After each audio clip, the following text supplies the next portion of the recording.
할렐루야. 오늘 고난의 특별한 밤 세 번째 밤을 맞이하고 있습니다. 오늘 또 귀한 또 강사 목사님의 말씀과 함께 또 찬양과 함께 예배를 통하여서 정말 주님의 그 고난과 또 주님에 대한 사랑을 깊게 느끼고 돌아가는 그런 은혜로운 시간이 되시길 바랍니다. 함께 찬양으로 나가겠습니다. 주님의 그 사랑을 생각하며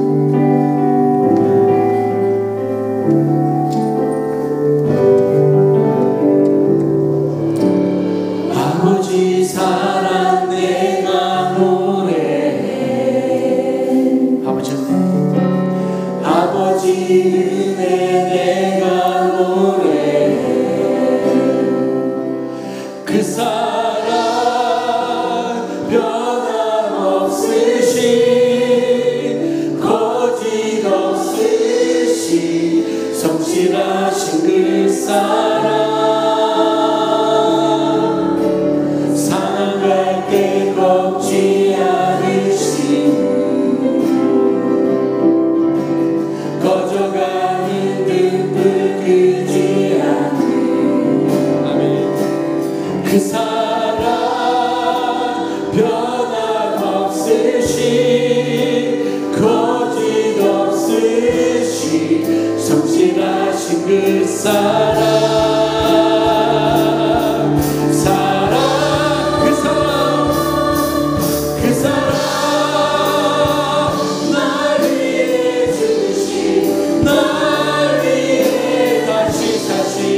예수 그리스도 다시 오신 그 사랑 죽음도 생명도 천사도 하늘의 어떤 곳에도 누릴 수 없는 영원한 그 사랑 예수 아버지 사랑 내가 노래 아버지 사랑 내가 노래 아멘 아버지 은혜 내가 노래 아버지 은혜 내가 노래 그 사랑 변함없으신 거짓없으신 성실하신 그 사랑 아멘 상할 때 꺾지 않으시는 상할 때 꺾지 않으시는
새 시즌 받기를 원하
주님의 그 보혈의 피를 생각하며 예수의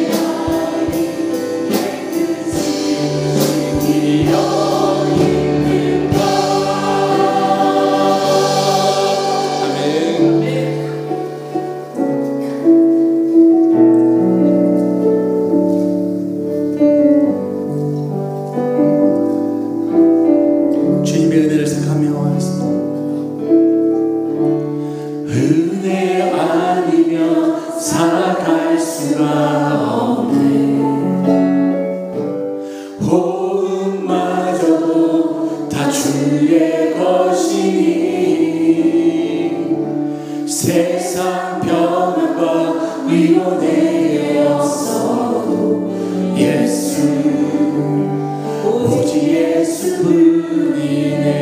아멘. 은혜 아니면 살아갈 수가 없네. 은혜 아니면 살아갈 수가 없네. 호흡마저도 다 주의 것이니 세상 평안과 위로 내게 없어도 예수 오직 예수뿐이네. 그 시기에 다 볼 수도 없고 작은 고난을 지쳐도 주께 묻기 나의 모든 삶 버티고 견디게 하시네.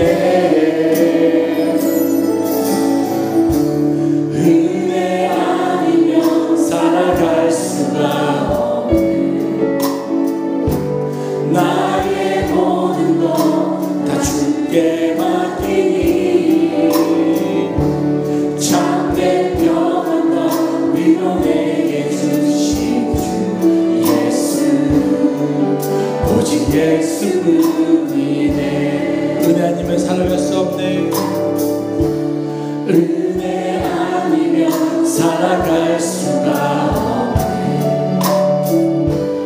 호흡마저도 다 주의 것이니 세상 평안과 위로 내게 없어 예수 오직 예수뿐이네.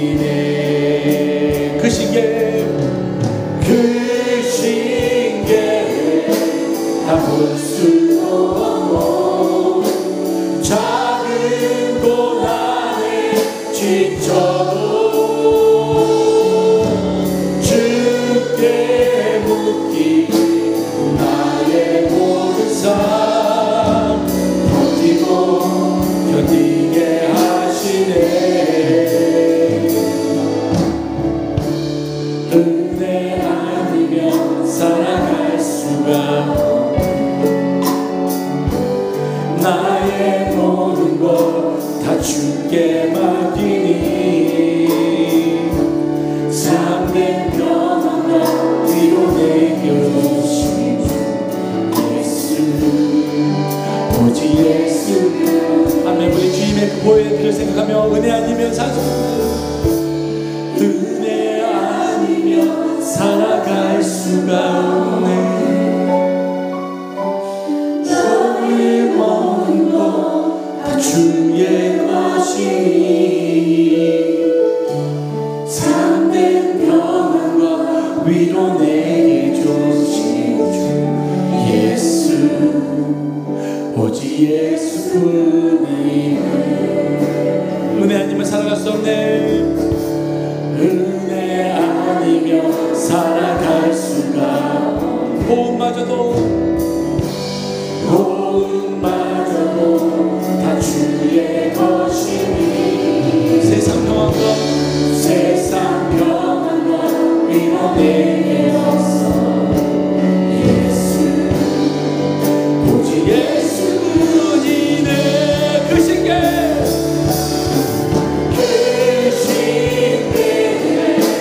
남을 수 없고 작은 고난에 지쳐도 주께 묻기 나의 모든 삶 버티고 견디게 그 신께 다 볼 수 없고 그 신께 남을 수 없고 작은 고난에 지쳐도 주께 묻기 나의 모든 삶 버티고 견디게 하시네. 은혜 아니면 은혜 아니면 살아갈 수가 나의 모든 것 다 주께 맡기니 아멘. 참된 평안과 위로 내게 주신 주 예수 오직 예수뿐이네. 주께서 주신 모든 은혜 나는 말할 수 없네. 내 영혼 즐거이 승하리옵니다. 주께 우리 두 손을 주님을 바라보며 진심으로 한번 주께서 주신 모든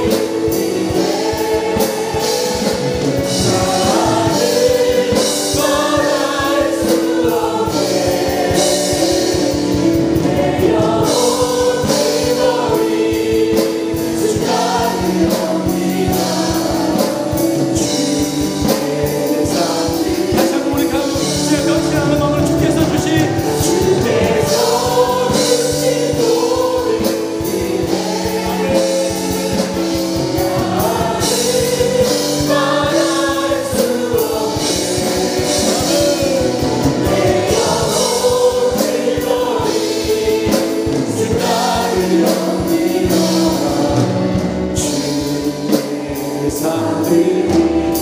내 삶 드립니다.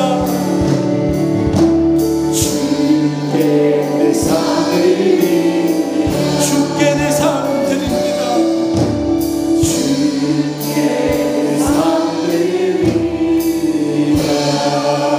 아멘.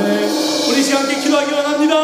오늘 귀한 사정 목사님의 말씀을 통하여 하나님 내가 정말 주님께 내 삶을 헌신할 수 있는 주의 귀한 예배가 될 수 있도록 인도하여 주시옵소서. 내 마음의 갈팍한 심령을 잡아주시고 하나님의 그 은혜를 바라며 주님의 성령을 갈망하며 사는 우리의 모습이 되게 하여 주시옵소서. 내 신앙의 변화가 있게 하여 주시옵소서. 주님 나를 붙잡아 주시옵소서. 같이 주의 부르며 이런 마음으로 기도하겠습니다. 주여 주여 주여 사랑하시는 아버지, 아버지 주님의 은혜를 갈급하며 주님의 성령을 경영하는 시간을 부를 수 있습니다. 오늘 주님의 은혜를 귀한 말씀을 통하여 하나님의 나갈 때에 응답하여 주시고 나를 붙잡아 주시고 주님의 성령을 인도하여 주시옵소서.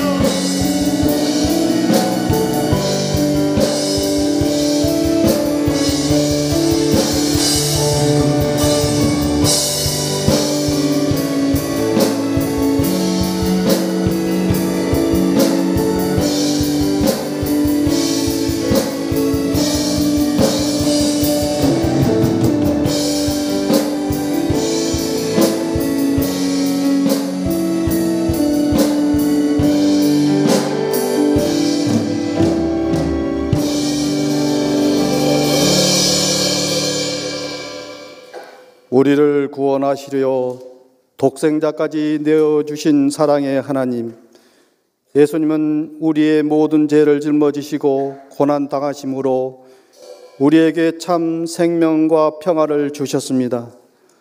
그러나 우리는 주님의 고난을 깨닫지 못하고 우리에게 맡겨진 십자가의 고난을 외면한 채 헛된 욕망을 가지고 살아왔습니다.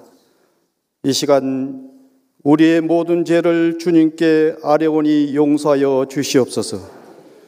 십자가의 은총으로 다시 한번 새로워져서 주님께서 허락하신 사명과 직분을 잘 감당할 수 있도록 도와주시옵소서. 또한 주님께서 우리를 위하여 십자가에서 죽으신 것처럼 저희도 이웃과 형제를 위하여 주님의 사랑을 베풀게 하시고 살아도 주를 위해 죽어도 주를 위해 죽을 수 있는 믿음을 주시옵소서. 자신의 행복과 아닌만을 추구하여 주님의 십자가를 애면하려는 우리의 속된 마음을 성령의 능력으로 뜨겁게 변화시켜 주시고 주님을 알지 못하는 이웃을 위하여 하나님의 미랄이 되게 하여 주시옵소서. 저희 교회는 새생명 초청 축제에 죽어가는 영혼을 구원기 위해 온 성도들이 기도하며 전도에 열심을 다하고 전도하고 있사오니 전도를 방해하는 모든 세력들을 물리쳐 주시고 초청 축제를 통하여 지역 복음화를 이룰 수 있도록 도와주시옵소서. 주님, 우리나라를 지켜 주시옵소서. 대통령과 이정자들이 하나님을 두려워하고 국민을 잘 섬길 수 있도록 도와주시고 부정부패가 없는 깨끗한 나라가 되도록 도와주시옵소서. 국내적으로도 크고 작은 사건들이 많이 일어나고 있사오니 아무 사고 없는 안전한 나라가 되도록 도와주시옵소서. 경제적으로도 어려운 가운데 있사오니 경제를 회복시켜 주시옵소서. 부활절 새생명 초청축제의 간증으로 주님의 영광을 드리는 김형석 교수님과 이경미 교수님을 통해 성령의 은혜가 나타나도록 도와주시옵소서.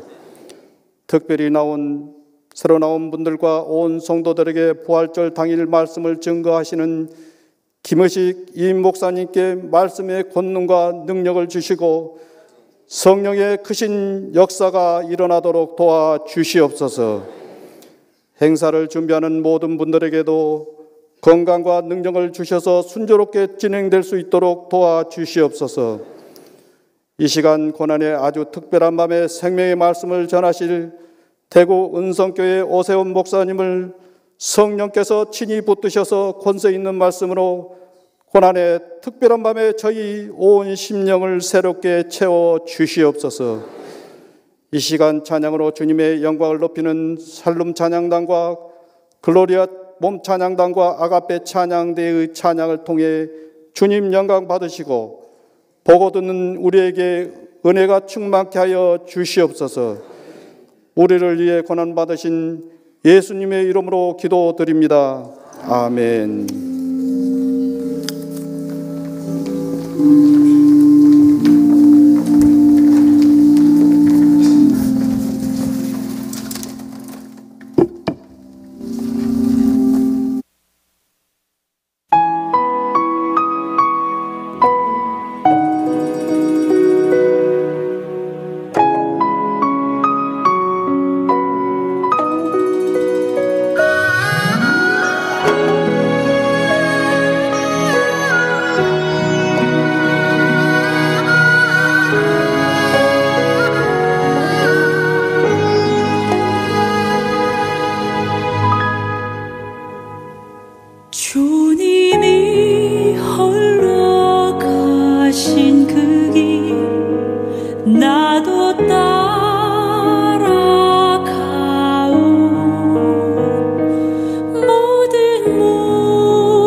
나는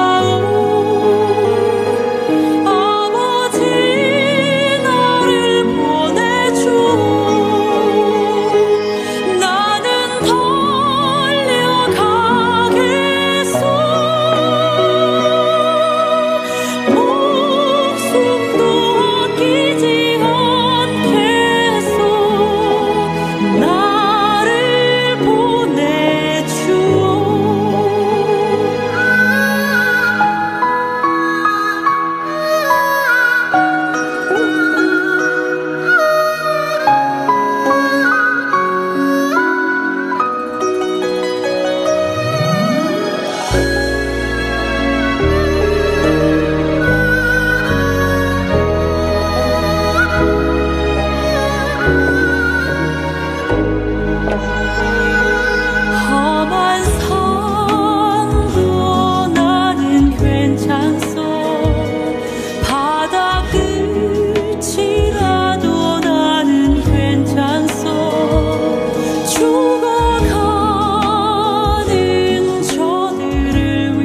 지난 사흘 동안 정말 우리 여성 몸찬양단이 그렇게 은혜롭게 자랐어요. 여러분들은 이 세 몸찬양단의 차이가 뭔지 아십니까? 잘 모르시죠? 첫째 날 한 몸찬양단은 글로리아는 아니죠. 그레이스는 40대 50대 여성들이 참여하고 있어요. 어제 했던 미션은 50대 60대. 오늘은 글로리아는 60대예요. 그러니까 여러분들 보면 동작이 조금씩 늦고 막 못 일어나고 그렇죠. 그래도 이 열과 성을 다해서 이렇게 몸으로까지 찬양한다는, 저는요 우리 글로리가 제일 은혜가 돼버려요. 연세 드신 분들이 저렇게 한다는 것이, 그것도 나이를 감추려고 화장도 아주 진하게 하고 나와가지고 너무너무 그 정성이 감동이에요. 그러니까 우리 글로리아 정말 최고입니다. 연세 들수록 우리 어르신들 잘 모셔야 돼. 아니, 나 마지막에 막 못 일어나니까 내가 막 가서 일으켜주고 너무너무 감동적이에요. 큰 은혜 받는 줄 믿습니다. 우리 시간 하나님 말씀 받으십시다. 다 같이 일어나셔서 이사야 61장입니다. 제가 가지고 있는 구약 성경 1042페이지 이사야 61장 1절부터 3절까지입니다. 이사야 61장 1절에서 3절 말씀 받들을 그때 하나님 살아계신 음성 함께 들을 수 있길 바랍니다. 주 여호와의 영이 내게 내리셨으니 이는 여호와께서 내게 기름을 부으사 가난한 자에게 아름다운 소식을 전하게 하려 하심이라. 나를 보내사 마음이 상한 자를 고치며 포로된 자에게 자유를, 갇힌 자에게 노임을 선포하며 여호와의 은혜의 해와 우리 하나님의 보복의 날을 선포하여 모든 슬픈 자를 위로하되 무릇 시온에서 슬퍼하는 자에게 화관을 주어 그 죄를 대신하며 기쁨의 기름으로 그 슬픔을 대신하며 찬송의 옷으로 그 근심을 대신하시고 그들이 의의 나무 곧 여호와께서 심으신 그 영광을 나타낼 자라 일컬음을 받게 하려 하심이라. 아멘. 또 에베소서 5장 18절 말씀은 우리 치유하는 교회 수준으로서는 다 암송해 버리십시다. 술 취하지 말라. 이는 방탕한 것이니 오직 성령으로 충만함을 받으라. 아멘. 이 말씀은 살아계신 하나님의 말씀입니다. 아멘.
감사 찬송과 영광을 돌려드립시다. 오늘 우리 늘 수요밤에 은혜로운 찬양, 영광들 아가페 찬양인데 크게 영광들. 또 제가 뒷모습만 봤습니다. 우리 비올라 한 분이 고빈 자매 맞죠? 네, 고빈 자매님 우리 고재옥 안수집사님 박미영 권사님 딸인데 경희대 음대 나가지고 저기 독일까지 유학까지 갔다고 아주 이 신앙과 미모와 이 실력을 겸비한 이제 30 막 넘었습니다. 그러니까 빨리 며느리 삼아버려야지 놓치면 너무 아까워요. 빨리 주의 수소문하세요. 참 오늘 귀한 목사님 오셨습니다. 우리 오세훈 목사님을 처음 뵌 것은 3년 전에 백회 총회 노회장 협의회에 같이 노회장을 하면서 뵀는데 우리 노회장 협의회 수석 부회장을 하셨어요. 그런데 그전에는 멀리서만 이렇게 뵙다가 그때 아주 깊은 교제를 하면서 저보다 그때 연세가 한 5살 가까이 높으신 분이신데도 다 형님같이 이렇게 가까이 지냈는데 일찍이 그 대구 칠곡교회라고 하는 몇백 명 안 모이던 교회예요. 거기 가서 21년 목회하면서 2,000여 명 모이는 큰 교회를 부흥했어요. 그리고 65세 조기 은퇴하시고 남은 여생을 그저 개척교회를 하나 해야겠다 그래가지고 칠곡에서 대구 넘어오는 그쪽에 은성교회를 개척했어요. 지금 개척한 지 10개월 됐습니다. 지금 작년만 100명, 학생들 20명에서 한 120명 모인답니다. 그래서 거기서 뜨겁게 또 새로운 부흥을 일으키고 있는 아주 귀한 목사님이세요. 오늘 오셔서 본 말씀 중에 지금 우리에게 필요한 것이라 하는 제목으로 말씀하실 때 큰 은혜 받을 수 있길 바랍니다. 우리 나오실 때 뜨거운 박수로 우리 맞이하겠습니다.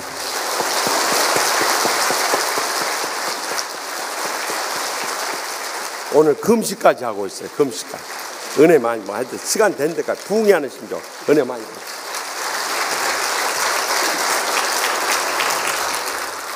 헌금을 위해서 기도드리겠습니다.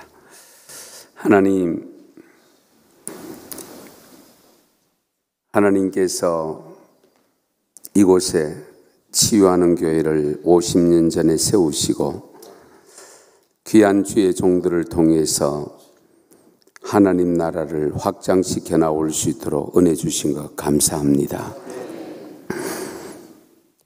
아버지 하나님의 뜻을 따라 주님의 고난을 묵상하며 그냥 있을 수 없어서 저녁마다 새벽마다 주님 존전에 나와 이 귀한 은혜의 집회를 참석할 수 있게 하심도 감사합니다. 여기에 귀한 예물을 봉헌한 손길들이 있습니다. 아버지 하나님께서 그 예물을 받으시고 이 예물이 쓰여지는 곳곳마다 주님의 십자가가 증거될 수 있도록 도와주시옵소서. 부족한 종을 세웠습니다. 하나님 인간의 모습은 감추어 주시고 오직 하나님의 말씀만 나타나게 하옵소서. 사탄막이 틈타지 못하게 막아주시고 오직 주의 영으로 성령의 기름 부음을 받는 이 밤이 되게 하옵소서. 예수님의 이름으로 기도드리옵나이다. 아멘.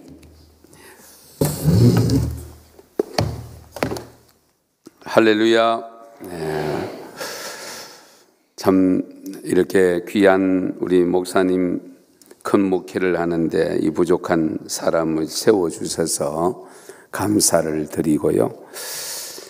그냥 저런 분도 있구나 하는 그 생각 가지시고 부담 없이 편안하게 주무실 분은 주무시고 바쁘신 분들은 가셔도 되고요.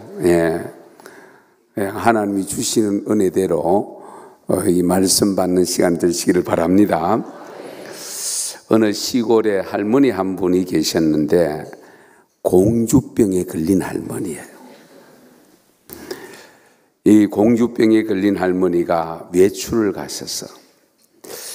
외출을 갔다가 집으로 돌아오는데 뒤에서 차가 1톤 덤퍼 트럭이 하나 따라오는데 확성기로 뭘 사라고 분명히 하는 것 같은데 공주같이 가 이래 들렸어요. 그래서 아무리 공주병에 걸려도 그렇지 누가 나를 공주라고 하는가 싶어서 뒤를 돌아보니까 운전기사가 아직도 새파랗게 젊은 사람이에요. 뭔가 잘못됐겠다. 그리고 또 가는데 또 확성기로 공주같이 가 그래서 가방에다가 넣어놓은 보청기를 끄집어내가지고 끼고 그리고 다시 걸어가는데 들려오는 소리가 칼치가 1,000원.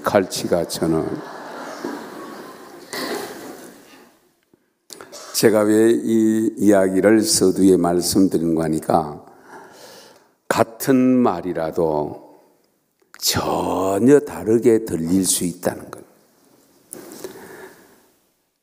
강대상에서 선포되어지는 하나님의 말씀이 선포되어질 때에 앉아서 듣는 수백 명, 수천 명이 들을 때에 똑같이 들리지 않는다는 겁니다. 여러분들이 끼고 있는 보청기에 따라서 다를 수 있어요. 그래서 저는 여러분에게 부탁드리고 싶습니다. 오늘 이 밤만은 성령의 보청기를 끼고 성령의 감동으로 기록된 말씀이 선포될 때에 주님의 음성을 들을 수 있기를 축원합니다. 축복합니다. 그래서 잘 들으셔야 돼요. 네. 제가 말씀을 전하면서 먼저 여러분에게 질문을 좀 몇 가지 드리겠습니다. 오늘 저녁 집회에 참석한 우리 성도 여러분, 여러분은 이 시간에 왜 오셨나요? 항존직이 돼가지고 안 갈 수는 없고 가기는 가야 되겠지. 혹 그러고 나오신 분은 없는지 모르겠습니다. 또 집회한다고 하니까 그냥 집이 또 교회 멀리 있으면 핑계라도 되지만은 가까이 있으니까 안 갈 수는 없고 아마 그래서 또 오신 분이 혹 있을지도 몰라요. 또 강사가 오신다고 하니까 그래도 어떤 말씀을 하실까 말씀의 은혜 받으러 가보자 하고 오신 줄 믿습니다.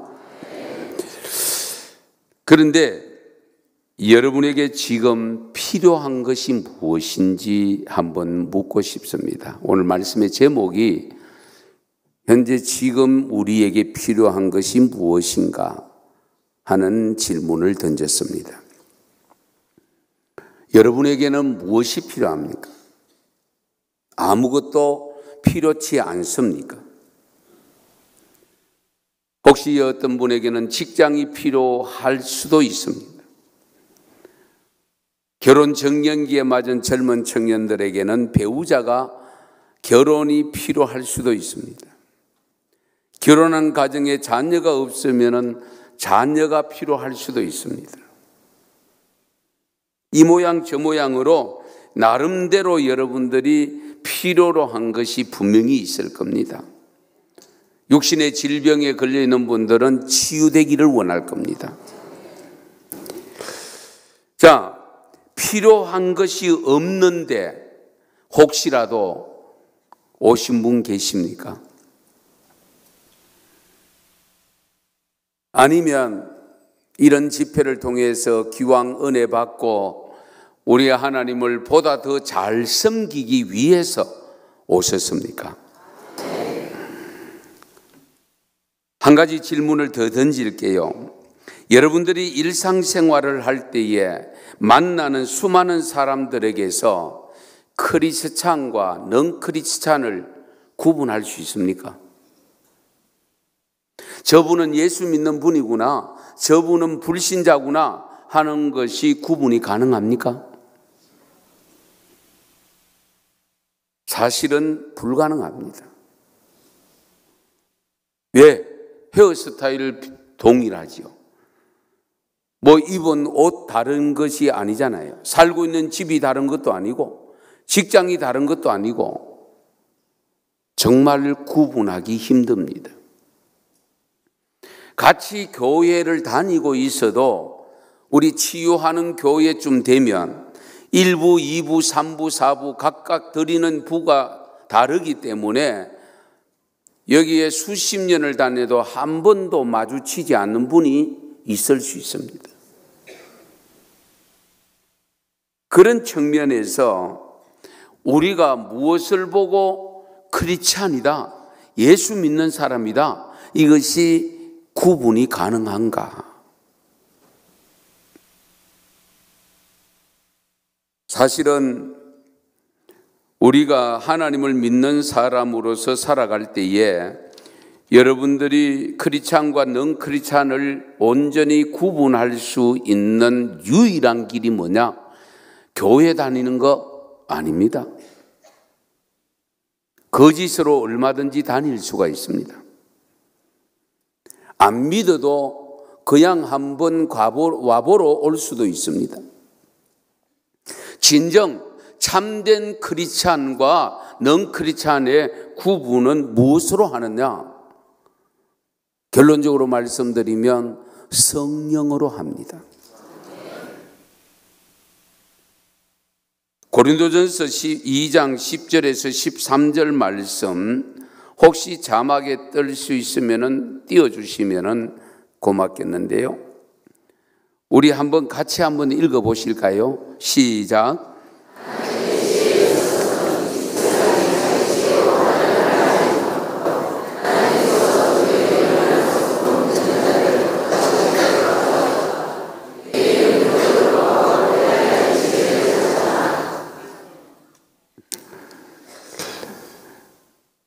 그러니까 우리가 살아가는 삶의 자리에서 정말 우리가 갖추어야 될 것이 있는데 그게 뭐냐? 성령입니다. 여러분 가만히 잘 생각해 보십시다. 말씀을 배우고 듣고 많이 알고 있습니다. 그런데 그 아는 말씀이 생활 속에, 삶 속에 실천되어지지 않는 것 때문에 지금 현재 한국 기독교가 세상 사람들로부터 많은 욕을 먹고 있습니다. 왜? 예수쟁이답지 않다는 겁니다. 예수 믿는 사람답지 않다는 겁니다. 그럼 왜 예수 믿는데 예수 믿는 자다운 모습이 안 나타나느냐? 몰라서 그러냐? 아닙니다. 적어도 예수를 10년, 20년, 30년 믿었으면 모르는 것은 별로 없습니다. 다 아는데 문제는 손발이 움직이지를 않습니다. 왜 그러냐? 그것을 실천할 수 있는 능력이 내 안에 없기 때문에 그렇습니다. 말씀 전하면 아멘 화답합니다. 깨닫습니다. 내가 저렇게 살아야 되지 라고 마음의 결단도 합니다. 그런데 교회 문턱을 넘어서면 세상 속에 들어가면 언제 그렇게 고백했던가 싶을 정도로 하루아침에 무너지고 맙니다. 실천이 안 됩니다. 그 이유가 뭐냐? 내 안에 주의 영이, 성령이 없기 때문에 그렇습니다. 성령은 파워입니다. 성령은 에너지입니다. 그래서 너희에게 성령이 임하시면 권능을 받고, 성령이 임하면 권능을 받는다고 했습니다. 권능을 받으면 어떻게 되느냐? 정인이 된다라고 했습니다. 그러면 우리가 정인이 되지 못한다는 이유가 뭐냐? 제대로 우리가 성령을 받지 못했기 때문에.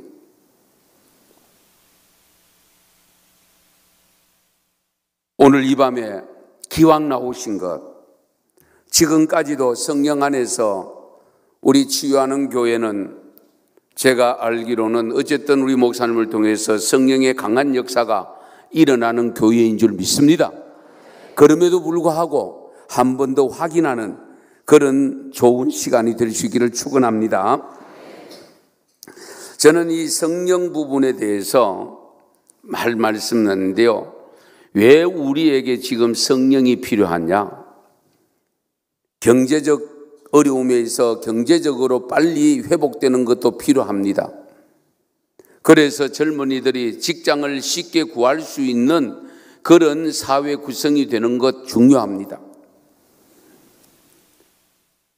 그리고 이 땅 위에 치유되는 모든 역사가 성령을 통해서 되지 성령을 통하지 않고는 될 수가 없습니다. 물론 우리가 하나님의 말씀을 들어야 되고 말씀이 기준이 됩니다마는 그 말씀을 우리가 실천에 옮길 수 있는 능력은 성령을 받지 않으면 안 된다는 거예요. 그건 아마 여러분 경험해 보시면 알 겁니다. 그리고 여러분 잘 아시는 대로 우리나라가 이만큼 잘 살게 된 근본적인 이유가 어디 있느냐? 많은 사람들이 경제적으로 분석하고 사회학적으로 분석, 정치학적으로 분석하지만은 우리가 신학적으로 분석할 때에는 성령이 강한 역사가 있었기 때문에 우리나라가 이만큼 잘 살게 된 줄 믿으시기 바랍니다. 여러분, 성령의 역사가 얼마나 중요한가? 여기에 연세 드신 우리 장로님들, 권사님들은 1960년대부터 어릴 때부터 신앙생활 하신 분들은 기억할 겁니다. 1970년대에 우리나라 전역에 성령의 바람이 불었는데 그 성령의 바람이 언제부터 시작됐느냐? 여러분 잘 아시는 대로 1907년도에 평양 장대영 교회에서부터 이 성령의 바람이 불기 시작해서 전국에 성령의 운동이 확산되면서 그 에너지를 가지고 3.1 운동, 독립운동도 할 수 있었고 그것이 해방을 시켰고 그것이 바로 6.25 동란을 극복하게 만드셨고 초급 목표로 살았던 보릿고개를 해결하게 하셨고 성령의 부흥을 통해서 성령의 강림을 통해서 그 역사를 통해서 거기에 부흥할 때에 이 나라 경제가 부흥했다는 사실을 잊으면 안 됩니다. 그러면 이것을 거꾸로 말씀드리면 우리가 오늘날 주의 영에 임재하심의 성령의 역사가 줄어들면 줄어들수록 우리의 삶도 경제적 삶도 어려워질 수밖에 없다. 여러분 중국이 지금 굉장히 경제 성장을 부흥을 하다가 어느 날 지금 멈추고 지금 상당히 어려움을 겪고 있고 그 중국이 어려움으로 말미암아 온 세계 전체에 지금 경제의 어려움이 지금 되고 있지 않습니까? 그런데 중국에 10년 전부터 20년 가까이 됐습니다마는 경제가 올라가기 시작할 때에 중국 전역에 성령의 강한 역사가 일어났습니다. 물론 지금도 일어나는 데가 있습니다마는 지금 왜 중국 경제가 어려우냐? 저는 그렇게 봅니다. 선교사를 쫓아내고 있잖아요. 지금 우리나라 선교사님들을 지금 다 추방을 다 당합니다. 그리고 기존 있는 자기들이 인정한 교회, 3자 교회를 제외하고 지하교회라고 하는 이름을 가진 이 신고되지 않는 교회가 부흥하고 성장하는 것을 지금 가로막고 있습니다. 엄청난 핍박을 하고 얼마 전에도 교회 하나 1000여 명 모이는 교회를 폐쇄시키는 이런 일들이 지금 자행되고 있는데 그로 인해서 중국 경제가 내리막길로 가고 있다. 저는 목사이기 때문에 그렇게 볼 수밖에 없습니다. 왜? 하나님의 나라는 우리 하나님의 나라가 흥왕되어지고 하나님의 영, 성령의 영성이 강하게 역사할 때에 그 땅이 기름지고 그 땅이 부흥하는 겁니다. 우리가 이 점을 놓치면 안 됩니다. 여러분이 지체가 되어 있는 치유하는 교회가 부흥하기를 원하십니까? 한국 교회가 계속 부흥되기를 원하십니까? 우리 민족을 통해서 하나님 나라가 전 세계적으로 확장되기를 원하십니까? 그렇다면 우리 모두가 성령 받으셔야 됩니다. 한국 교회가 성령 운동이 일어나야 됩니다. 왜? 성령의 힘을 빌리지 않고는 우리가 할 수 없기 때문에. 내 힘으로 내 결심, 우리의 결심은 작심삼일이 될 때가 너무 많습니다. 그러나 나의 결심이 열매를 맺으려고 하면 결국 내 안에 성령님이 역사하셔서 그 성령이 도우실 때에 가능한 겁니다. 우리가 이 점을 놓치면 안 됩니다. 교회가 부흥하는 이유는 여러분들이 성령이 충만하기 때문입니다. 치유하는 교회는 부흥하는 교회 맞지요? 제가 알고 있기로 유일하게 정말 많지 않는 전국의 10%가 채 되지 않는 부흥하는 교회 중에 하나가 치유하는 교회입니다. 그 치유하는 교회가 부흥하는 이유가 어디냐? 성령이 충만하기 때문입니다. 하나님의 영이 충만하지 않으면 절대로 될 수가 없습니다. 모두가 지금 내리막길이라고 표현합니다. 교회 성도들의 숫자가 줄고 헌금의 숫자가 줄고 전도가 어렵고 다음 세대는 더더욱 절벽이고, 여러분이 교회가 이렇게 웅장하게 크니까 그렇지요. 숫자적으로 보면 우리 교단만 하더라도 50명 미만 교회가 46% 정도 됩니다. 이해가 되십니까? 50명 미만입니다. 이런 상황 속에서 그래도 우리 교단한데 우리 타교단 합동측 같은 경우는 더 심합니다. 제가 조사를 해본 바에 의하면, 통계조사를 나름대로 분석해 본 바에 의하면 교회 학교가 없는 데는 어쨌든 50%가 넘고 중고등부가 없는 데가 70% 되고 영유아부가 없는 데가 70%입니다. 그런 의미에서는 치유하는 교회는 사명감 가지고 감당하셔야 됩니다. 왜? 도시에 시골에서 오신 분들이 도시로 전부 몰려왔는데 그들이라도 붙잡아서 어쨌든 우리가 복음을 전해서 이게 다음 세대를 살리고 교회를 흥왕시켜야 하나님의 뜻을 이루어가고, 그 하나님의 뜻을 이루어갈 때에 이 나라 이 민족의 끝까지 지탱합니다. 지금 우리가, 여러분 그런 뉴스 보셨는지 모르겠습니다. 현재 우리 출산율이 1명 이하로 떨어졌다는 거 다 알고 계시잖아요.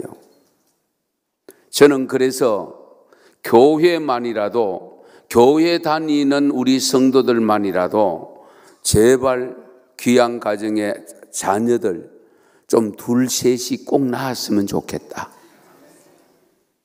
그래서 제가 전에 있던 교회에서는 셋째를 낳아서 오면, 첫 출석을 하면 경력금으로 50만 원 줬습니다.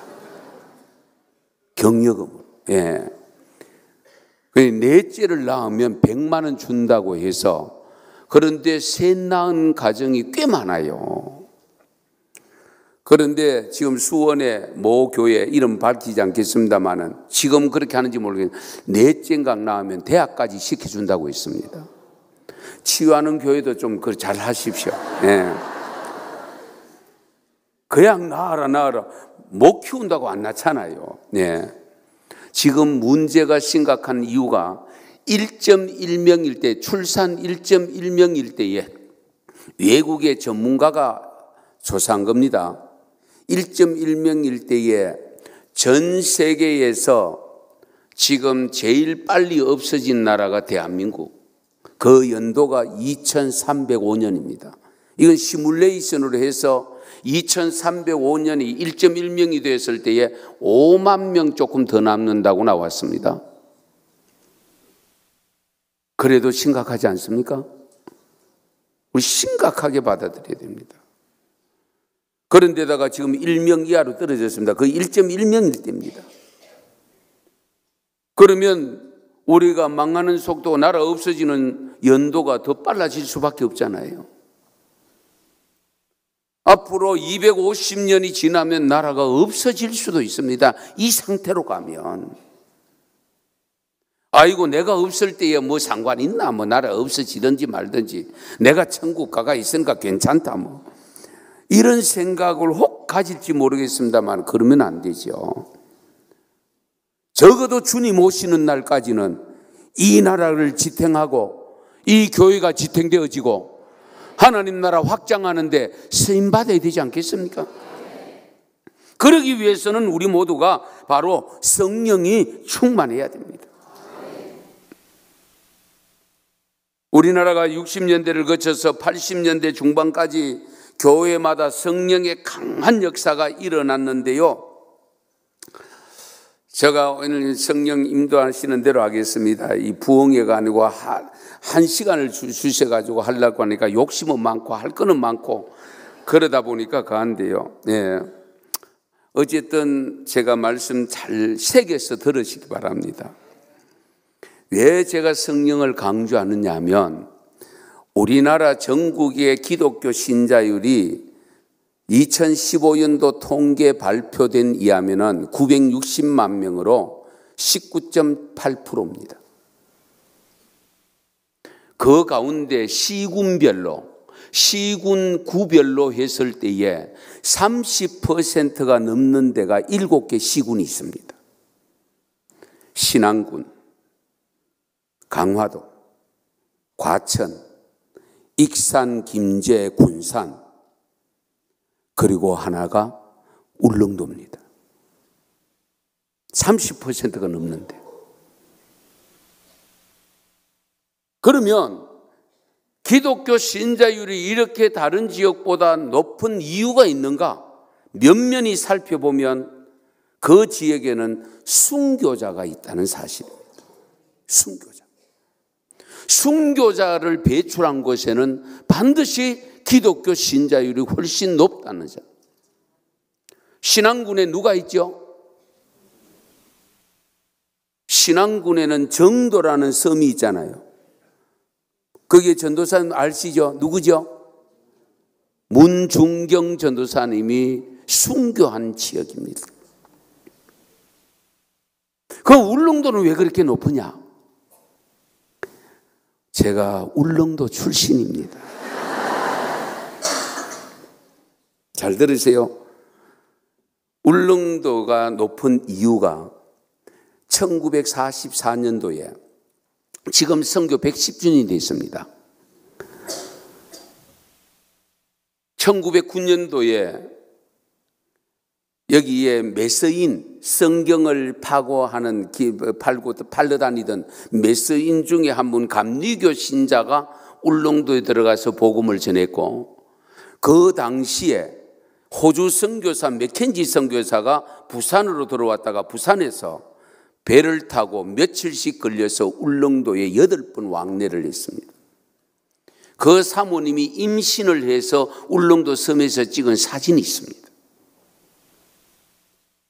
그로 인해서 복음이 전파된데 1944년도에 대구에 있었던 주낙서라고 하는 목사님과 조사 한 분과 영수 한 분, 3분이 12월 12일 날 현재 울릉도에 가면은 군청 소재지 도동이 있고 어업전진기지가 저동항이 옆에 있는데, 거기에서 저 북면에 제가 태어난 고향인데요, 그 북면 쪽에 나리분지라고 있는 곳에 혹시 가보신 분인지 몰라도 그쪽에 연합당회하러 제 모교인 현포 장로교에 갔대요. 갔어서 그 임무를 마치고 이제 출발을 해서 오시는데, 그때는 자전거도 울릉도는 없었습니다. 전부 도보로 그 산길을 다니시는데, 이 나리분지 가까이 왔었을 때에 폭설이 내린 거예요. 폭설이 내렸는데 그 당시에는 전화기가 없지 않습니까? 그러니까 어렵껏 이쪽에 저동에서는 그 목사님 교회에서는 눈이 이제 다 그치고 나면 오시겠지 했는데, 그런데 연락이 왔는데 가셨다라고 했는데 도착은 안 돼서. 그래서 전체 사람들이, 주민들이 찾아 나섰는데 13일 만에 발견을 했는데 눈 속에 기도하는 장면으로 3분이 돌아가셨어요. 그런 순직, 순교자들을 배출한 것이기 때문에 울릉도가 신자율이 신안군 다음으로 2번째 높습니다. 그냥 된 게 아닙니다, 여러분. 그럼에도 불구하고 그렇게 신자율이 높아진 이유는 제가 중학교 초기에 다니던 시절에 울릉군 전체에 성령의 바람이 불었습니다. 저는 어릴 때에 어른 집회 우리 다 참석했거든요. 집회 참석하면서 어른들이 은혜 받는 것을 옆에서 구경했습니다. 그 이름을 잊혀지지 않는데 김재남이라고는 여전도사님이 계셨는데 이분이 밑에 검은 치마에다가 흰 저고리 입고 오셔서, 그래서 내가 신학을 하고 보니까 용문산 출신이야 보니까. 예. 그런데 그분이 이 성령의 은사를 받아 은사 집회를 했는데요. 여러분, 방언은 하는 건 기본이지만 방서 쓰는 거 아세요? 방서를 써요.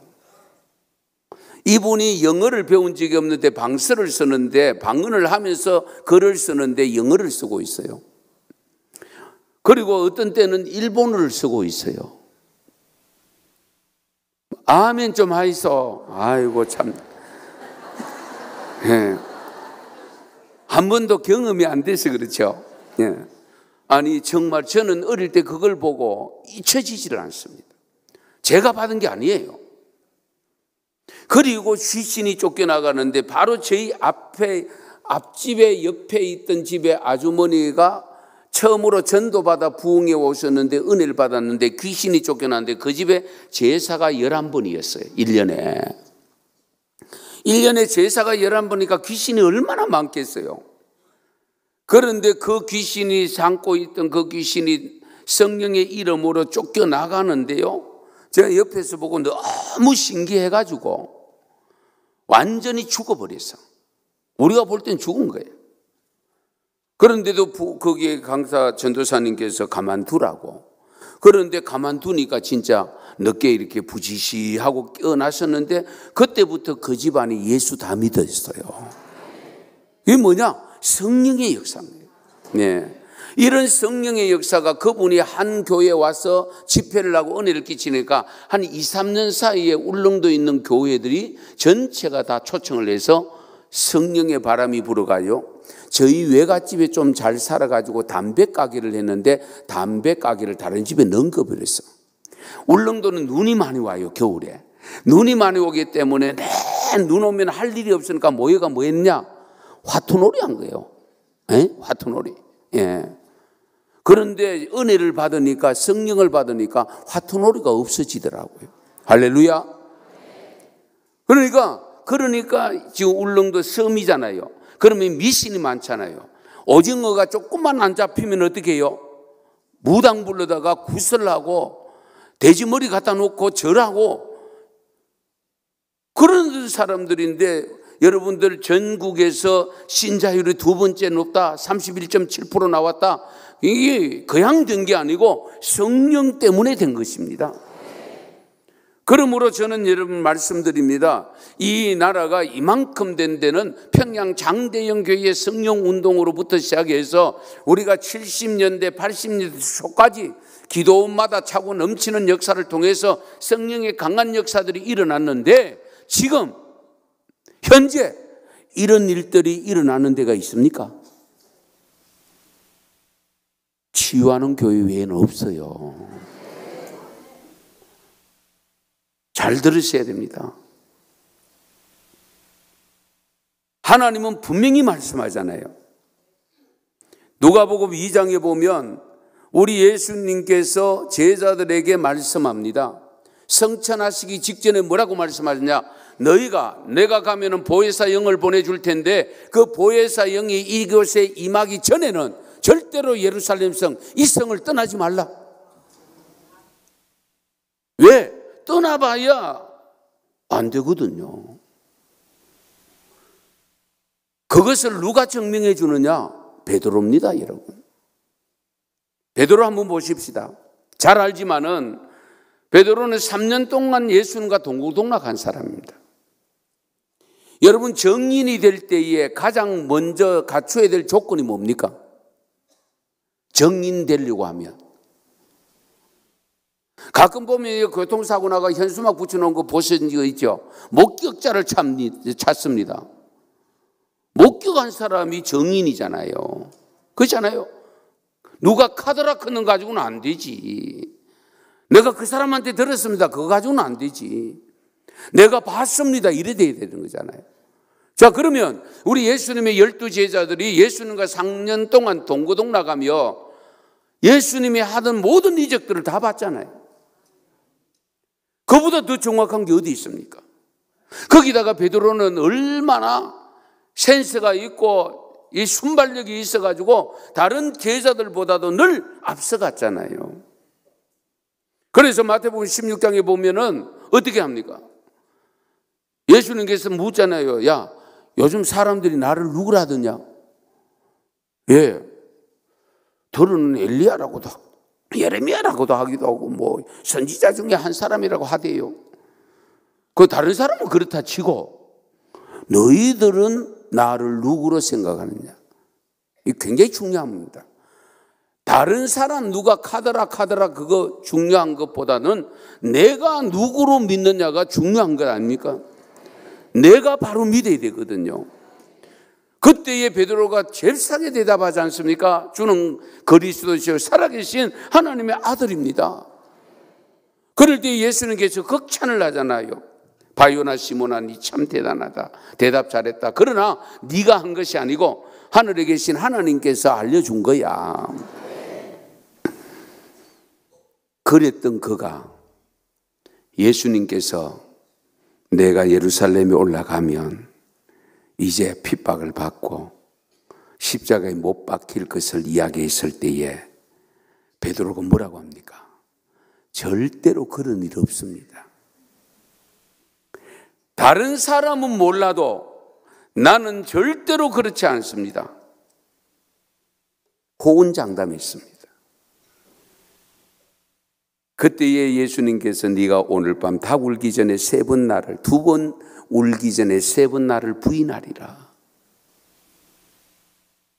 아니나 다를까 예수님 예언한 대로 그대로 되었잖아요. 그런 제자들입니다.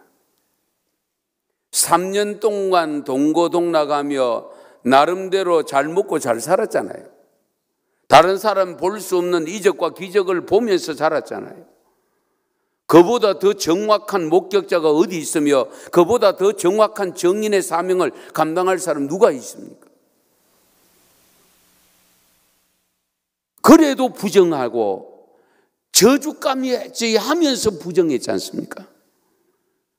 그 속성을 알고 계시는 한 예수님이기 때문에 너희들이 내가 가면 보혜사 영을 보내줄 텐데 그 영을 받기 전까지는 절대로 이 성을 떠나지 말아라. 왜? 떠나봐야 말짱 꽝이지. 그렇지 않습니까? 3년 동안 따라 목격하고 다녀도 부정을 하고 하는데 지금 예수님이 지금 빌라도 법정에서 신문을 받고 있는 그 뜰에서 지금 부정을 하고 있는 사람들인데 아이고 조금만 핍박이 오면 하겠어요? 그러니까 예수님께서 너희가 성령 받기 전에는 이 성을 떠나지 말라고 하셨던 이유가 거기에 있는 겁니다. 그래도 다행인 것은 그래도 이 제자들이 또 예수님의 가족들과 또 거기에 주위의 성도들과 함께 120여 명이 마가 다락방에 모여서 매일같이 기도했는데 그것이 한 열흘 정도 됩니다. 전체 환산을 하면은. 그랬을 때에 결국 성령이 임했고 성령이 임하여서 베드로가 설교했을 때에 몇 명이 회개하지요? 3,000명.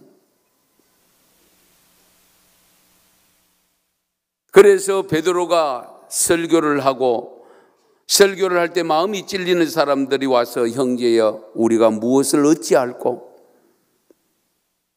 회개하고 세례받으라. 그리하면 무엇을 주신다고 했죠? 성령을 선물로 받으리라. 성령을 선물로 주시리라. 회개하고 세례받으면 너희가 성령을 선물로 받는다. 그 성령을 받고 나니까 베드로가 나가서 그 다음에는 전도하는데 사도행전 4장에 가면 베드로와 요한이 잡혀 들어갑니다. 복음을 전하니까 이게 점점 왕성해지니까 바리새인들이 이 서기관들과 제사장들과 이들이 감당이 안 되니까 잡아서 들릅니다. 그런데 이미 세례받은 자가 3,000명이나 있지 밖에. 그 사람들이 밀란이 일어날 수도 있잖아요. 그러니까 오래 가둘 수는 없고 그래서 하룻밤을 재우고 그 이튿날 훈방 조치를 합니다. 우리가 풀어줄 테니까 나가서 다시는 예수를 그리스도라고 전하지 말아라. 베드로가요 성령 받기 전 같으면 제가 볼 때 이렇게 이야기 그래 알았다 그러고 나가가 뭐 전하면 되지 뭐. 우리 이런 생각이 쉽게 할 수 있지 않습니까? 그런데 우리 사도행전 4장을 보시면 베드로가 이렇게 말합니다. 내가 너희 말 듣는 것이 옳으냐 하나님 말씀 듣는 게 옳으냐 판단해 봐라. 그러나 내가 보고 들은 것을 말하지 아니할 수 없느니라. 할렐루야. 이런 용기가 이런 힘이 어디서 나왔느냐? 성령을 통해서 온 겁니다. 성령으로 하지 않고는 할 수가 없습니다. 그래서 예수님께서 성령을 받지 않고는 절대로 이 예루살렘 성을 떠나지 말라라고 말씀하신 거예요. 우리가 이것을 잊으면 안 됩니다. 그런데 지금 기도 시간이 점점 줄고요. 예배 시간이 점점 줄고요. 말씀 듣는 시간이 점점 줄고요. 전부 짧아지고 있습니다. 옷도 짧아지면 수치를 드러냅니다. 하나님 앞에 드리는 시간들이 줄어든다는 것은 결국 영적 수치를 드러낼 위험이 있습니다. 우리가 이 점을 항상 염두에 두셔야 됩니다. 현대인들이 바쁘니까 신앙생활하는 것보다 더 바쁜 것이 있으면 곤란해요. 우선순위가 바뀌면 안 돼요. 그렇지 않습니까? 우리 영생을 향하여 달려가고 있는 사람들입니다. 이 땅 위에 사는 것을 나그네라고 표현하고 있지 않습니까? 그런데 나그네 삶에 거기에 치중해서 영생을 잃어버리면 안 되지요. 우리가 깊이 알으셔야 됩니다. 오늘 강대상의 말씀들이 줄어들고 있습니다. 왜? 예배 시간 1시간에 안 맞추면 쫓겨날 위험이 있거든요. 담임 목사님이. 예. 이 치유하는 교회 말고요. 예. 아니 지금 그래요. 제가 대구에 살기 때문에 대구 주위에 있는 기도원을 가봅니다. 거의 다 없어졌습니다. 유일하게 혹시 여기 대구 계신 분인데 주암산 기도원이라는 것이 있는데 그게 1945년도에 세워졌습니다. 그 기도원이 하나 남아 있습니다. 제가 지난 3월 달에 집회를 갔다 부흥회를 와달라 해가 제가 생전 처음으로 기도원 부흥회를 갔어요. 가보니까 사람이 없는 거 있죠. 강사도 이름이 없는 데다가 그것도 사물에다가 없는 거예요. 오지를 않는 거예요. 그래서 저희 교회 교우들이 건건히 명명유지회가 마쳤어요. 그리고 마치고 나니까 또 원장님이 7월 달에 또 한 번 더 오라 하더라고요. 가야 되나 말아야 되나 걱정이잖아요. 예. 현실이 그렇습니다. 현실이. 우리가 이 깊이 헤아리셔야 됩니다. 기도원 문 닫는다 할지라도 만민의 기도하는 집인 하나님의 교회, 주님의 교회 항상 열려 있어야 됩니다. 그리고 여러분들이 언제든지 오셔서 기도할 수 있어야 되고 그 기도꾼이 되어져야 돼요. 그럴 때에 우리가 성령을 받고 성령을 받아야 내게 능력이 나타나서 여러 가지 사역을 감당할 수 있습니다. 그러면 성령을 어떻게 하면 받습니까? 이제 이렇게 질문이 올 수 있습니다. 어떻게 하면? 아마 목사님을 통해서 많은 말씀을 들었을 줄로 압니다만은 우리 성령을 받기 위해서 해야 될 일들이 몇 가지가 있는데요. 우선은 우리 마가다락방에 성령이 임할 때 보면은 모여 합심하여 기도했습니다. 그렇죠? 모여 합심해서 기도했습니다. 언제까지 기도했죠? 그렇죠. 성령이 임할 때까지 기도하셨어요. 가끔 여러분 그런 기도를 해보신 적이 있습니까? 하나님, 이 기도 응답 안 주면 나 이 자리 못 일었습니다. 하나님, 성령 주시지 않으면 나 이 자리 못 일어납니다. 그런 배짱 있는 기도를 좀 들으셔야 안 되겠어요? 예. 남들은 다 은혜 받았다 그러는데 나는 은혜가 안 되던데 이러면 곤란하잖아요. 예. 남들은 성령 받았다고 하는데 나는 성령이 있는지도 모르고 이게 뭐 진짜 성령이 어떻게 생기는지도 모르고 그러면 곤란하지 않습니까?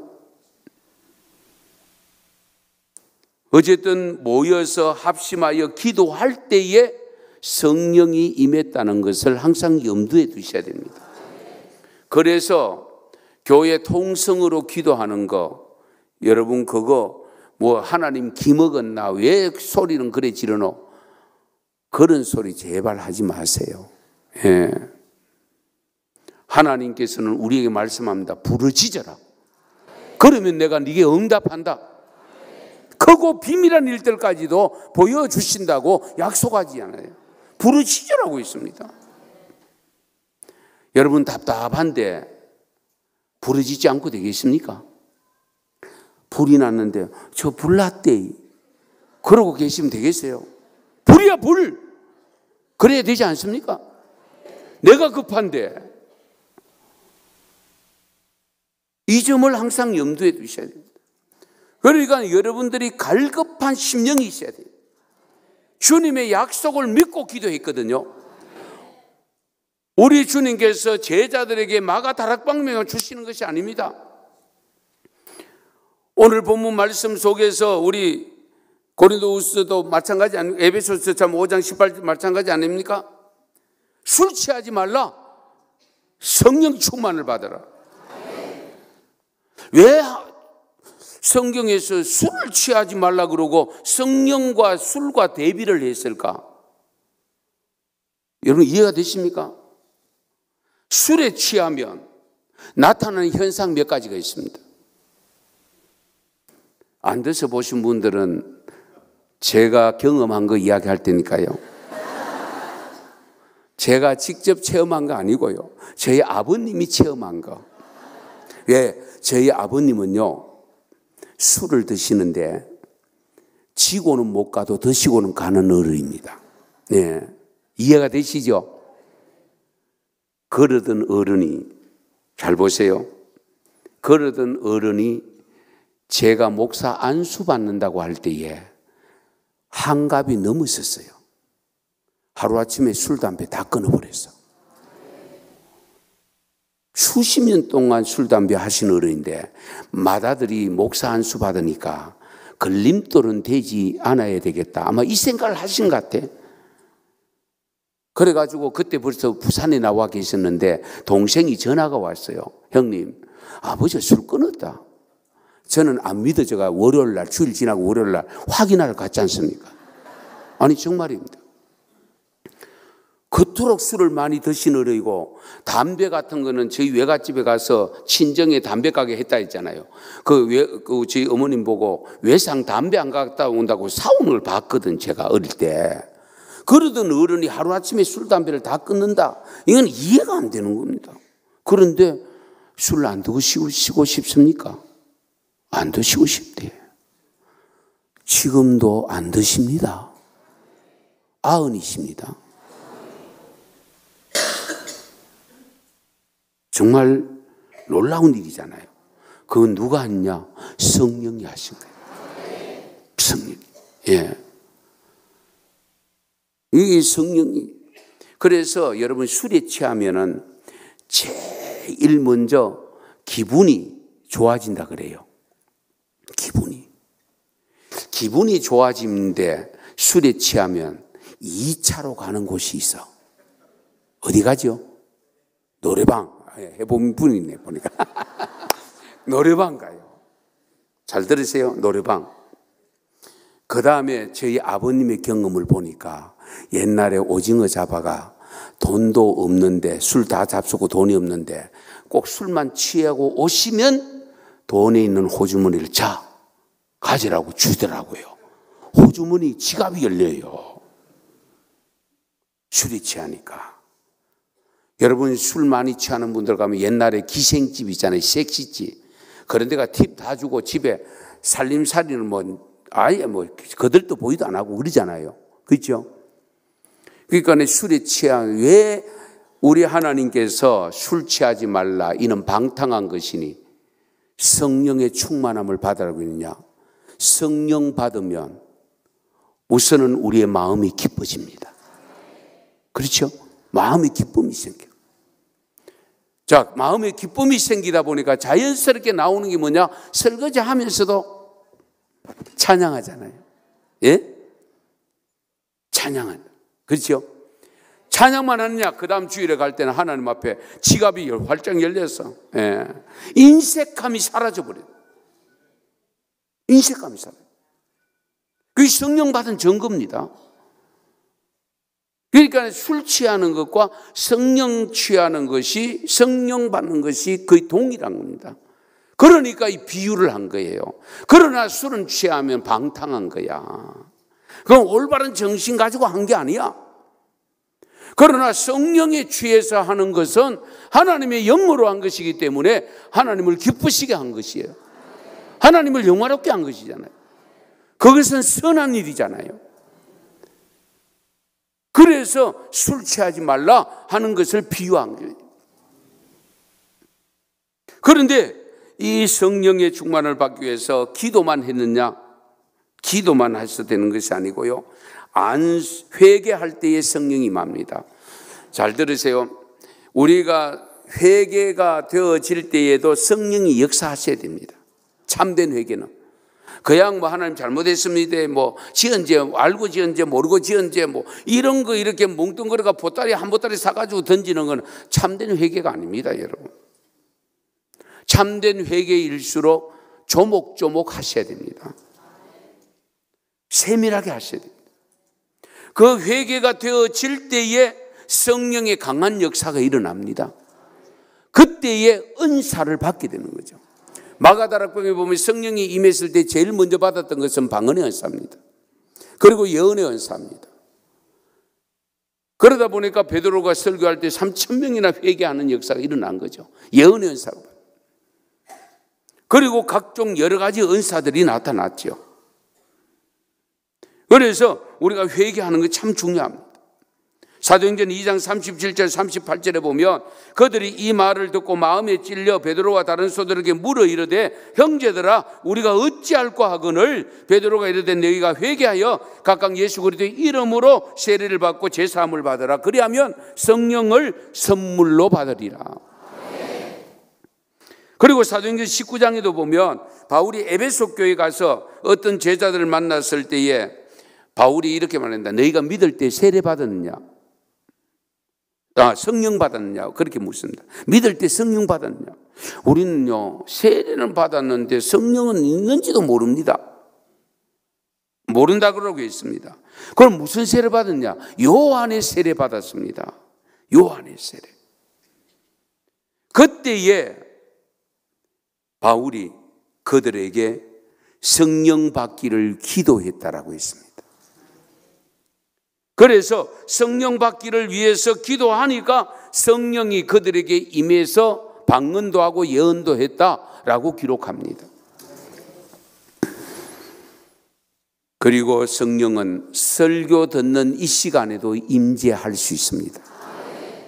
그게 어디 나오냐? 사도행전 10장에 보면 고넬료 가정 이야기가 있습니다. 고넬료가 이탈리아 사람이잖아요. 백부장이잖아요. 그런데 언제부터 예수 믿었는지는 기록이 안 되어 있습니다. 그러나 하나님 잘 섬기고 예수 잘 믿어서 하루에 3번씩 하는 기도 열심히 하고 구제도 열심히 하고 그리고 말씀을 사모한 것 같아요. 그러니까 하나님께서 환상을 보여주면서 요바에 있는 베드로에게 사람을 보내서 베드로를 초청하라고 일러주지 않습니까? 그래서 이 고넬료가 사람을 2사람 보내가지고 요바에 있는 베드로를 초청할 때 베드로에게도 환상을 보여줘서 이미 올 수 있도록 만들어 놨잖아요. 그래서 하룻밤을 묵고 고넬료가 보낸 사람들과 함께 베드로가 왔을 때에 고넬료는 자기 일가 친척부터 시작해서 자기 밑에 있는 부하들까지 집에 다 모아놓고 베드로를 기다리고 있었습니다. 말씀하옵소서. 그래서 베드로가 바로 들어가서 설교를 했을 때에 설교 중에 성령이 임하였더라. 그 말씀 듣는 중에 성령이 임함으로 그들에게 은사가 나타나는 것을 보고 베드로가 우리가 이들에게 성령 세례를 받았는데 물 세례를 주지 못할 이유가 있느냐? 그러면서 물 세례를 베풀지 않나요? 그러므로 말씀 들을 때에도 여러분 집중해서 사모하는 마음으로 들으시면 주의 영이 임하고 성령이 임하면 말씀에 깨달음이 오고 말씀에 깨달음이 왔을 때에 내가 나가서 전할 수 있습니다. 그리고 성령은 하나님께서 일방적으로 나의 뜻과 상관없이도 주실 수 있어요. 나의 뜻과 상관없이. 그 대표적인 사람이 누구냐면 사도 바울입니다. 사도 바울은 지금 예수 믿는 사람 잡아서 옥에 가두려고 사전 영장 발부받아가 지금 다메섹으로 가고 있는 중이었잖아요. 성령을 받고 싶어 했거나 전혀 그거와 상관없습니다. 그럼에도 불구하고 하나님께서는 그 열정을 보고 앞으로 바울을 통해서 하나님 당신의 나라를 어떻게 해야 될 것인가를 아시고 이를 서시기 위해서 다메섹 도상에서 부활하신 주님이 나타나서 바울을 불렀지 않습니까? 그래서 부를 때에 부름을 받았을 때에 3일 동안 앞을 못 봤다라고 했습니다. 태양 광선이 너무 강하게 내려 쪼여가지고 앞을 못 보고 있을 때 아나니아 선지자를 올려 보내가지고 안수하잖아요. 그 안수 기도를 했을 때 눈에서 비늘 같은 것이 벗겨지고 그러면서 바울이 그 시간 이후로부터 바로 나가서 복음을 전하기 시작합니다. 왜? 성령을 받았거든. 굉장히 놀라운 일들 아니겠습니까? 그래서 우리가 성령을 사모하면서 기도하는 것도 중요하고 회개할 때에 성령도 임하기지만은 그러나 때로는 하나님이 특별히 쓰시는 사람들에 한해서는 전혀 그 사람의 뜻과 상관없이 하나님께서 주의 영을 임재하게 하십니다. 그런데 이런 경우를 여러분들 자꾸 갈구하면 안 돼요. 예. 이런 경우는 특별한 경우고 하나님이 특별한 목적을 가지고 뜻을 가지고 하신 것이지 정말로 우리가 이것을 말씀을 전체를 알고 있는 오늘 이 밤에 나오신 분들은 어쨌든 성령 충만 받기를 사모하는 가지고 기도 시간이 있을 때 기도 자리에 빠지지 마시고 말씀 듣는 자리에 빠지지 마시고 그러면서 합심하여 통성으로 기도할 때는 통성으로 기도하여 부르짖어 갈급한 마음을 가지면 하나님은 반드시 주의 영을 주십니다. 왜? 마지막 때가 되면 남녀 종들에게 부어주신다고 약속하셨고, 꿈을 꾸고 환상을 보고 이런 일들이 분명히 있다라고 일러주셨습니다. 이 성경입니다. 시대가 너무 지금 급박하게 우리가 주의 영을 제대로 받지 못하는 상황으로 치닫다 보니까 성령님도 역사가 제대로 일어나지 않는 것 같습니다. 그것이 저는 제일 안타깝습니다.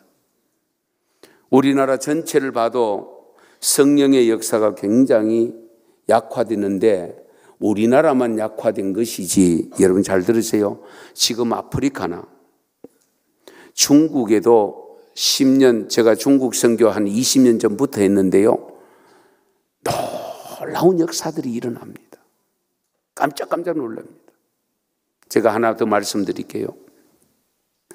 우리 사도행전 2장에 보면 베드로가 설교했을 때에 그 설교 들은 사람들이 각 지방에서 올라왔다는 지방을 나열하고 있습니다. 기억하시죠? 제가 찾아 읽긴 아니에요. 집에 가서 읽어보시고.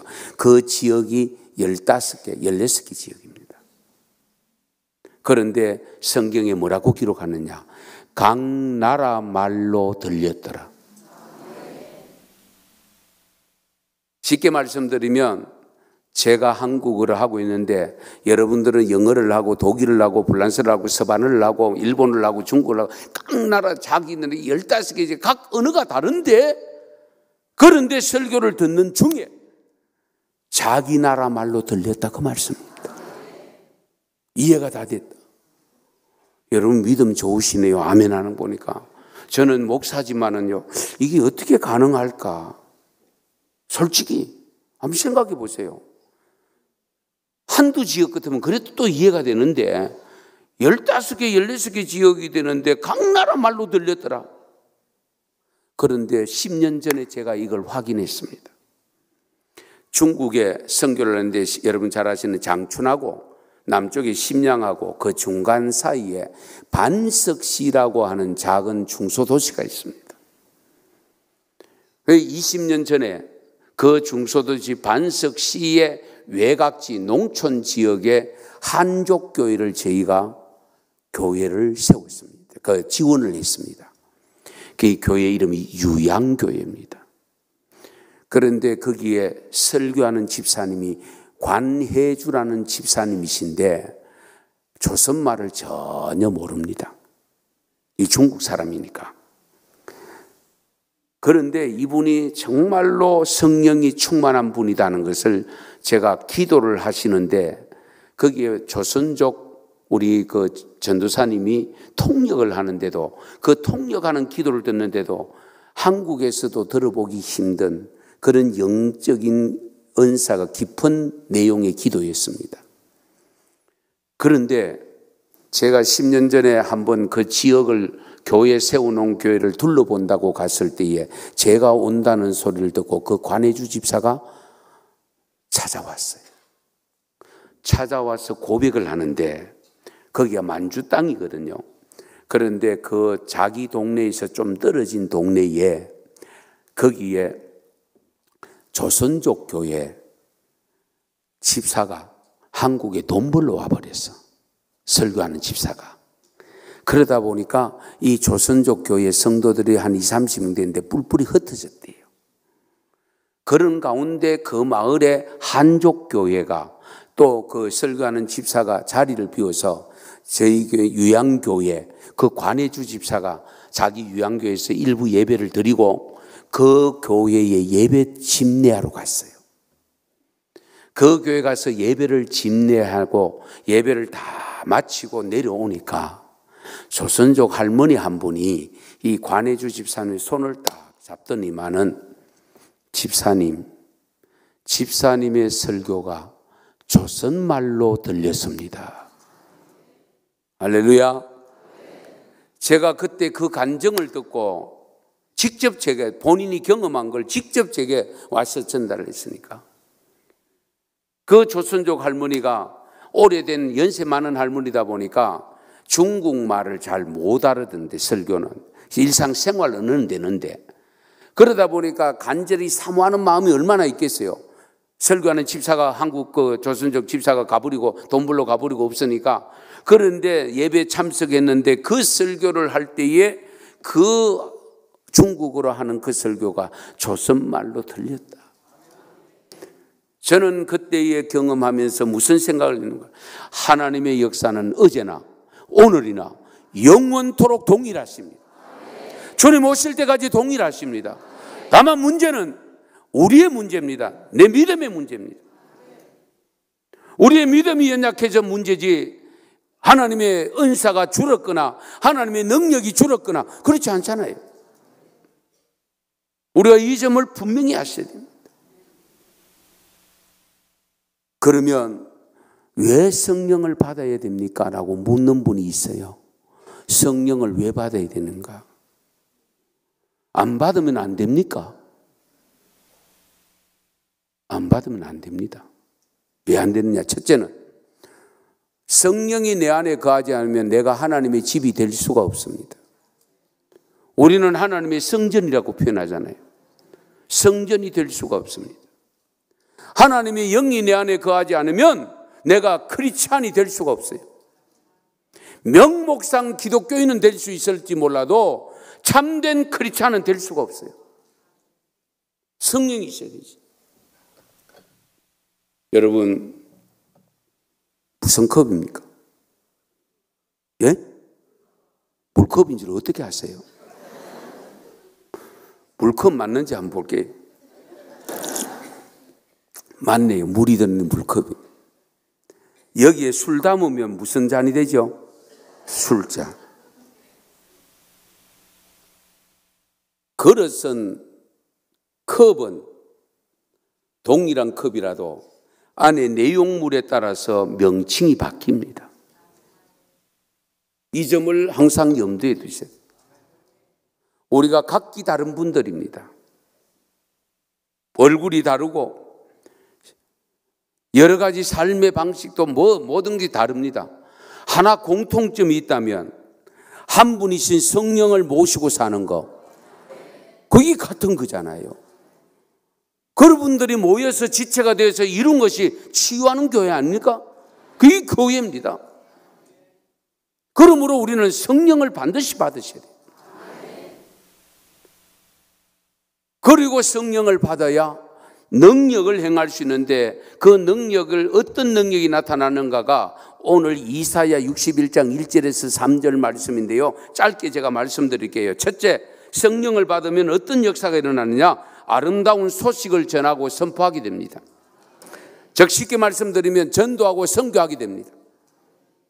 내가 가지고 있어도요, 남에게 가서 말을 잘 못해요. 왜? 내 안에 능력이 없으니까, 용기가 안 생기니까.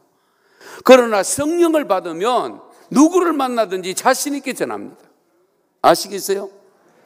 여러분 스스로 판단해 보세요. 내 안에 성령이 충만한지 그렇지 못한지. 내가 누구를 만나더라도 만나기만 하면 내가 믿는 예수님, 내가 만난 하나님을 담대하게 전할 수 있다, 쉽게 전하고 있다. 그것은 내 안에 성령이 충만한 겁니다. 그런데 전하려고 해도 입이 안 떨어진다, 말이 안 떨어진다. 그것은 내 안에 주의 영이 충만하지 않는 겁니다. 오늘 분명히 말씀합니다. 1절 말씀해 보시면 주 여호와 영이 내게 내리셨으니 이는 여호와께서 내게 기름을 부어서 가난한 자에게 아름다운 소식을 전하게 하려 하심이라. 아름다운 소식을 전하려 하십니다. 그러므로 치유하는 교회 모든 성도님들 성령 충만 받아서 복음의 정인자가 정인이 되시기를 축원합니다. 그 다음에 성령 받으면 위로자가 됩니다. 오늘 본문 말씀 2절을 보시면 여호와의 은혜의 해와 우리 하나님의 보복의 날을 선포하여 모든 슬픈 자를 뭐하라고요? 위로하라, 위로하라. 그래서 예수 믿고 성령 충만한 분들은 어쨌든 우리 주위에 있는 이웃들에게 지금 여러분 삶을 통해서 어려운 삶을 살아가는데 부대끼면서 살 때에 상처받은 영혼도 많고요, 슬픈 영혼도 많고요, 여러 가지 우여곡절을 겪는 사람들 얼마나 많은지 모르는데 그분들을 찾아가서 위로할 수 있어야 됩니다. 위로하러 갔다가 위로는커녕 가슴에 못을 받고 오거나 그러면 안 되죠.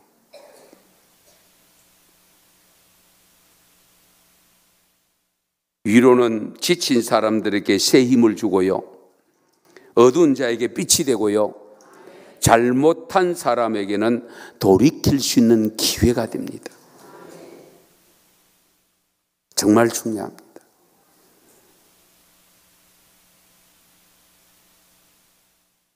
그리고 성령을 받으면 기쁨의 삶을 살게 됩니다. 기뻐요. 저 사람은 뭘 저렇게 돈 주셨나? 왜 저렇게 늘 싱글벙글하고 저렇게 다니느냐? 왜 그러냐? 물으면 성령 받아서. 그런 고백을 할 수 있기 바랍니다. 주의 영을 받으면 기뻐요. 돈 좀 없어도 괜찮아. 지금 당장에 나가는 직장 없어도 괜찮아. 왜? 주님이 나의 주님이고 주님이 나를 돕고 계시는데 하나님의 백성, 하나님의 자녀 굶기겠나? 우리가 그런 믿음 가지고 자신감 가지고 사셔야 되지. 성령 받으면 기뻐요. 오늘 본문 3절 상반절에 보면 무릇 시온에서 슬퍼하는 자에게 화관을 주어 그 죄를 대신하며 기쁨의 기름으로 그 슬픔을 대신하며 찬송의 옷으로 그 근심을 대신하시고. 할렐루야. 아까 이야기죠. 술 취하면 기쁘면은 2차로 노래방 간다 했잖아요. 우리도 기쁨이 오면은 저절로 설거지 하면서도 찬송 부르고 그러잖아요. 청소하면서도 찬송 부르고. 할렐루야. 그런 경험들이 없습니까? 아멘 하이소. 그런 신앙의 체험을 하셔야 돼요. 분명히 성령이 충만하면 기뻐요. 그리고 성령 받으면 결국 마지막으로 하나님께 영광을 나타내게 됩니다. 영광을 나타내. 오늘 이사야 61장 3절 하반절에 보면 그들이 악의 나무 곧 여호와께서 심으신 그 영광을 나타낼 자라 일컬음을 받게 하려 하심이라. 영광을 나타낼 자라 일컬음을 받게 하려 하십니다. 우리의 궁극적인 목적은 뭡니까? 고린도전서 10장 31절에 보면 우리가 먹는 것도 마시는 것도 모든 것 하나님의 영광을 위해서 하라고 했잖아요. 그렇잖아요.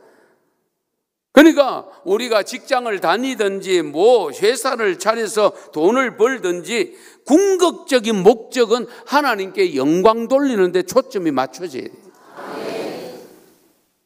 그럴 때에 내게 진정한 기쁨이 있습니다. 말씀 마무리할게요. 어쨌든 이 고난주간 2019년 고난주간을 통해서 이 특별 집회를 하는 교회도 많지를 않고요.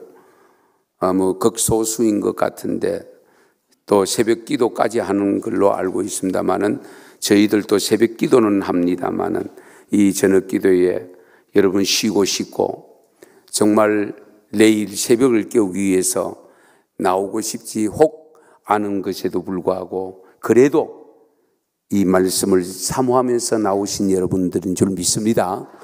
오늘 이 밤에 주님, 우리 목사님을 통해서 주신 말씀들이 성령을 받지 않고는 안 되겠습니다.